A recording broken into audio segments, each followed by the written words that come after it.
നമസ്കാരം. തദ്ദേശ സ്വയംഭരണ സ്ഥാപനങ്ങളിലെ തിരഞ്ഞെടുപ്പ് വരികയാണ്. ഇവിടെ കൊച്ചിയെ സംബന്ധിച്ചിടത്തോളം ഇവിടെ സ്ത്രീ സാന്നിധ്യമാണ് കൂടുതൽ. കഴിഞ്ഞ കാലങ്ങളിൽ പുരുഷന്മാരായിരുന്നു കൂടുതൽ, ഇത്തവണ സ്ത്രീകളായി.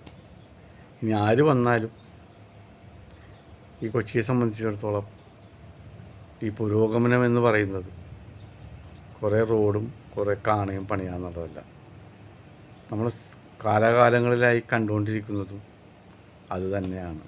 പിന്നെ എന്തെങ്കിലുമൊക്കെ കാര്യങ്ങൾ ചിലപ്പോൾ പേപ്പർ വർക്ക് ഉണ്ടെങ്കിൽ കൗൺസിലർമാർ ചെയ്തു. ഇതാണ് ഇവിടെ നടന്നുകൊണ്ടിരിക്കുന്നത്. നിങ്ങൾ ഫോർട്ട് കൊച്ചി ബീച്ച് പോയി കണ്ടാലറിയാൻ പറ്റും അതിൻ്റെ സ്ഥിതി എന്താണെന്നുള്ളത്. ചില വാർഡുകൾ പോയി കണ്ടറിയാൻ പറ്റും. സ്ഥിരമായി നിന്ന് ജയിച്ച വാർഡുകളുണ്ട് ആൾക്കാർ. കൗൺസിലർമാർ 3-4 തവണ തിരഞ്ഞെടുത്ത വാർഡുകളുണ്ട്. അതൊക്കെ പോയി കണ്ടാൽ നമുക്ക് അത്ഭുതം വരും, ഇവർക്ക് എന്തെല്ലാം ചെയ്യാമെന്ന്. അതേ സമയത്ത് കേവലം 5 വർഷം ആദ്യമായി കൗൺസിലറായിട്ട് വന്ന ആൾ 25 കൊല്ലം അല്ലെങ്കിൽ 20 കൊല്ലമോ കൗൺസിലറായിട്ടൊന്നും ചെയ്യാത്ത ആ സംഭവം ആ വാർഡിൽ ചെയ്തു. ആ വാർഡിൽ ഇനി ചെയ്യാനായിട്ടുള്ള ഒന്നുമില്ല. ഒരു 10ാം ഡിവിഷൻ എന്ന് പറയും, ഒന്നുമില്ല ഇനി ചെയ്യാനായിട്ട്. അത്രത്തോളം മോശപ്പെട്ടിരുന്ന ഒരു സ്ഥലം ഉണ്ടായിരുന്നത് പോലും ആരും വിചാരിച്ചില്ല അങ്ങനെ ചെയ്തെടുക്കാൻ കഴിയും.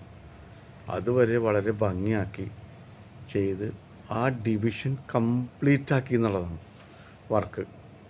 അതുമാത്രമല്ല, എന്താവശ്യങ്ങൾക്ക് ചെന്നാലും അവിടെ ഓഫീസ് സാന്നിധ്യമുണ്ട്. ഓഫീസ് വഴി എല്ലാം കറക്റ്റ് ചെയ്ത് പോകുന്നു. അദ്ദേഹമൊക്കെ എവിടെ നിന്നാലും ജയിക്കും.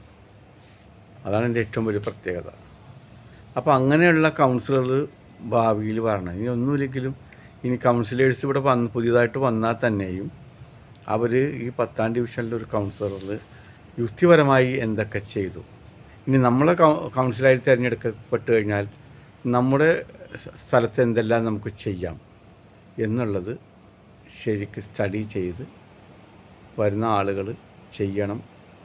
ഇനി പഴയ കാലത്തെ പോലെ അലങ്കോലമായിട്ടൊന്നും നേടാൻ പറ്റില്ല. എനിക്ക് തോന്നുന്നു ഇവിടെ 3-4 സ്ഥാനാർത്ഥികളായിരിക്കും.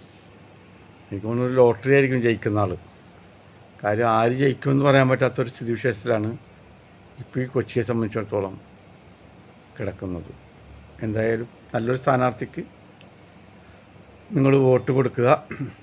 നമുക്ക് എന്തെങ്കിലും ചെയ്യും, കഴിവുണ്ട്, വിദ്യാഭ്യാസമുണ്ട്, അങ്ങനെയുള്ള നല്ല സ്ഥാനാർത്ഥികൾക്ക് വോട്ട് കൊടുത്തുകൊണ്ട് നമുക്ക് നമ്മുടെ നാടിനെ നന്നാക്കിയെടുക്കാം.